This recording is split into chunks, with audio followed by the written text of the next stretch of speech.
वो मैं सोचता ही नहीं हूँ कि मेरे जाने से फ़र्क पड़ेगा नहीं पड़ेगा। मेरे को सिर्फ ये समझ में आता है कि क्या इस कैरेक्टर से एंटरटेन किया जा सकता है, क्या इस कैरेक्टर को निभाया जा सकता है, क्या इस कैरेक्टर की इम्पोर्टेंस समझी जा सकती है, क्या इसको जिया जा सकता है। अगर उस कैरेक्टर को मैं जी सकता हूँ तो मैं हाँ कर देता हूँ। यार देखो, ज़िद्दी का कैरेक्टर ना एक बेंचमार्क है। वो कैरेक्टर मैंने मांग के लिया था, मुझे वो कैरेक्टर चाहिए था तो मैंने मांग के लिया था। मैं तो इनको कहता हूँ कि ये बिग बॉस का घर है। सिर्फ आपके पास यहाँ फ़ोन की एक अनुमति है, क्योंकि सेट पे भी वही लोग हैं, जिम में भी वही लोग हैं, घर के आसपास भी वही लोग हैं, नीचे जाओ तो वही हैं, सो तो वही, उठो तो वही। तो ऐसे में अपना पीस मेंटेन करना बड़ा मुश्किल है। पर मुझे ऐसा लगता है मैं हाथ उठा दूँगा, तो मैं चाहता नहीं हूँ मैं ऐसा कुछ करूँ, या मैं नहीं चाहता लोग मुझ पर हाथ उठा दें, क्योंकि मैं ऐसा ज़रूर कुछ कर दूंगा, बिल्कुल करना चाहूँगा। आई थिंक करण शेरगिल को जिया है मैंने, तो बिल्कुल करना चाहूँगा अगर सीजन 2 आएगा तो। I think Yash is the new age businessman. अगर उसके एक from the exterior of it एक न्यू एज बिजनेसमैन है, और मॉरल्स और प्रिंसिपल्स हैं उसके, बट उसका चीज़ों को करने का तरीका बहुत अलग है। He follows his heart, now a new heart, but he follows his heart, he follows his mind. And business, when it comes to business, he's a cutthroat competitor. He doesn't care about anything else, but otherwise family से बहुत ज़्यादा close है, और family को अपनी जान दे सकता है, फैमिली के लिए भी अपनी जान दे सकता है। एंड आई थिंक बहुत रिलेटेबल और रियल कैरेक्टर है। He is got his heart at the right place.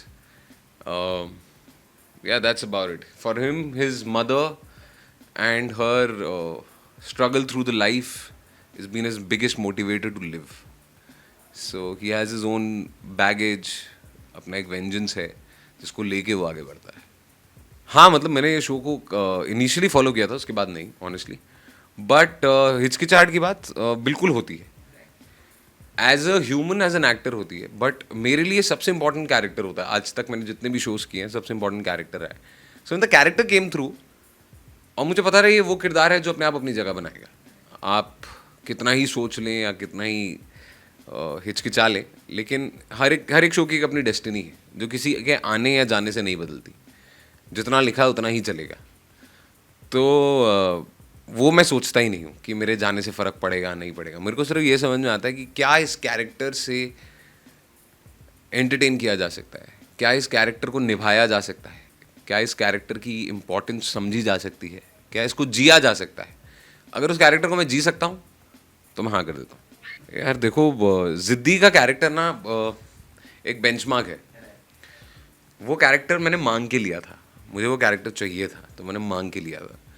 मेरे साथ हमेशा यही होता है कि मेरे को कोई भी ऐसा किरदार जो अपील ना करे वो मैं करना नहीं चाहता हूँ। तो कई बार ऐसा होता है आप कुछ करना चाहते हो, लोग आपको नहीं देते। कई बार लोग आपको जो काम देते हैं वो आप करना नहीं चाहते, तो उस चक्कर में काफ़ी टाइम निकल जाता है। और उसके बाद एक सही मोमेंट पे सही शो आना बहुत ज़रूरी है। I think one should for me was that कि the character was very important, the character was very good, appeal to me. मुझे लगा ये मैं जी सकता हूँ। करना नहीं है किरदार, अगर जीना है, क्योंकि आप रोज़ वो किरदार निभा रहे हैं, तो उस किरदार को जीना है अगर, तो क्या आप जी सकते हैं? तो मैंने कहा हाँ, जी तो सकते हैं। तो बस देखिए, मेरी खुशकिस्मती ये है कि मैंने कम शोज़ करे हैं, लेकिन बहुत लोगों से मिला हूँ इस अपनी सफ़र में, इस जर्नी में। तो अंजलि के साथ मैं एक शो पहले कर चुका हूँ, तो she is very warm. Puneet ji के साथ भी काम कर चुका हूँ, so he was also very warm, is a senior actor. Sudesh ji के साथ भी कर चुका हूँ, तो सुदेश जी भी काफ़ी अच्छे उसमें थे। माहिर को जानता था, तो Mahir again was very warm. Gurdeep ji के साथ कर चुका हूँ, तो again she is very warm. जो बट मेरा बेस्ट बॉन्डिंग शो में जिनके साथ है वो है मेरे छोटे भाई बहन अक्षत और सिया। आई थिंक वो उन दोनों से मैं कभी नहीं मिला ज़िंदगी में इससे पहले, but it's a very healthy way of living. सब आपस में बात करते हैं हम लोग, we chill, we talk, we shoot. So या ये तो यार मैं तो उनको कहता हूँ कि ये बिग बॉस का घर है। सिर्फ आपके पास यहाँ फ़ोन की एक अनुमति है, क्योंकि सेट पे भी वही लोग हैं, जिम में भी वही लोग हैं, घर के आसपास भी वही लोग हैं, नीचे जाओ तो वही हैं, सो तो वही, उठो तो वही। तो ऐसे में अपना पीस मेंटेन करना बड़ा मुश्किल है, क्योंकि अगर मैं किसी को एक कमरे में बंद कर दूँ 20 दिन, चाहे आप कितने ही अच्छे हो या बुरे हो, कोई आपस में प्यार से निकलेगा, कोई आपस में एक दूसरे को गाली दे के निकलेगा।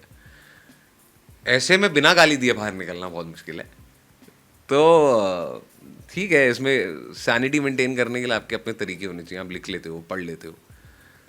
Family of course you miss and friends you miss, but I think it's a different experience वापस अकेला रहना। बट ऑनेस्टली यार, यहाँ दिन और रात का पता ही नहीं चलता कब हो गए। कुछ there is nothing that you looking forward for after work. आपको लगता है काम खत्म होगा, घर जाओगे, आप सो जाओगे, उठोगे, वापस वही करने आ जाओगे। So it's like that, but whenever you get an off, I am back to the city. नहीं, मैं सोचा तो था, पर मुझे ऐसा लगता है मैं हाथ उठा दूंगा वहाँ। तो मैं चाहता नहीं हूँ मैं ऐसा कुछ करूँ, या मैं नहीं चाहता लोग मुझ पे हाथ उठा दे, क्योंकि मैं ऐसा ज़रूर कुछ कर दूंगा। तो ऐसे में अपनी अपनी इज्जत और उनकी इज्जत बचा के रखे, बाकी लोगों के लिए ऑल द बेस्ट। बिल्कुल करना चाहूँगा। आई थिंक करण शेरगिल को जिया है मैंने, तो बिल्कुल करना चाहूँगा अगर सीजन 2 आएगा तो। I think I been one of the most luckiest actors in the world, because मैं सोशल मीडिया पर इतना कम हूँ जितना शायद ही कोई एक्टर है, और जितना नहीं होना चाहिए। मैं हर साल कोशिश करता हूँ कि मैं कुछ करूँ, लेकिन हर साल बद से बदतर होता जा रहा हूँ। But having said that, even after all of this, जितना प्यार और जितना सपोर्ट मुझे मिलता है लोगों का, I think I am blessed. Like I said, I am grateful for the fact that these people love me too much, even though I have nothing much to share with them. But just wanted to say कि जितना भी मैं देख पाता हूँ, I am lucky and I'm blessed to have all of you guys loving me. So keep loving me the same way. It's been a journey so far which is worth remembering. And I wish that आगे भी आप लोग उतना ही प्यार देते रहें, उतना ही सराहते रहें. So keep loving me, man. Keep the love coming.